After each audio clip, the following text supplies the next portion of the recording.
आणि अमित शहा आणि जे.पी. नड्डांची बैठक संपलेली आहे। दोघे एका गाडीमध्ये बसून जे.पी. नड्डांच्या घराबाहेर पडलेले आहेत। ही दृश्य आम्ही झी 24 तासवर आपल्याला एक्सक्लुझिव्ह दाखवतोय।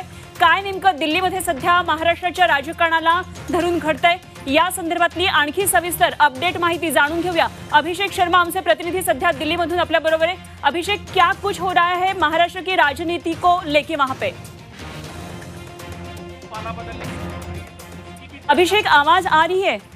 बिल्कुल, देखिए महाराष्ट्र की राजनीति को लेकर यहाँ पर दिल्ली में भी बिल्कुल महाराष्ट्र की राजनीति को लेकर दिल्ली में भी हलचल तेज हो गई है। कभी भी यहाँ पर देवेंद्र फडणवीस पहुँच सकते हैं और देवेंद्र फडणवीस यहाँ पर पहुँचने के बाद सबसे पहले किससे मुलाकात करेंगे ये देखने वाली बात होगी।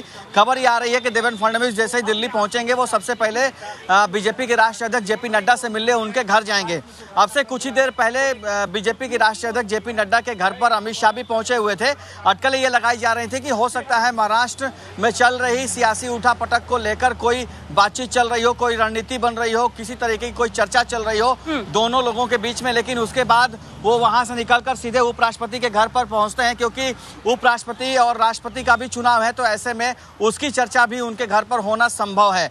ऐसे में लगातार महाराष्ट्र के सियासी उठापटक को लेकर दिल्ली में भी लगातार मंथन का दौर जारी है। और ऐसे में जब यहाँ पर देवेंद्र फडणवीस पहुंचेंगे तब ये तय होगा कि देवेंद्र फडणवीस पहले किससे जाकर मिलते हैं और उसके बाद एकनाथ शिंदे के साथ जो 25 से 26 विधायक बताए जा रहे हैं, एकनाथ शिंदे बीजेपी के संपर्क में आते हैं या नहीं आते हैं तो वो क्या ऑफर करते हैं, ये सारी चीजें जब तक क्लियर नहीं होगी तब तक ये कह पाना कि सरकार गिर रही है या नहीं गिर रही है, बीजेपी सरकार बना रही है या नहीं बना रही है, ये मात्र एक कयास है। लेकिन जब तक एकनाथ शिंदे सामने नहीं आते हैं और जब तक उनके साथ जो 25 विधायक जो बताए जा रहे हैं कि वो उनके साथ गायब हैं, वो सामने आकर बीजेपी के संपर्क में नहीं आते हैं सीधे तौर पे, तब तक कुछ भी कह पाना मुश्किल है। जी अभिषेक, आपसे जानकारी लेते रहेंगे। फिलहाल शुक्रिया पूरी जानकारी के लिए।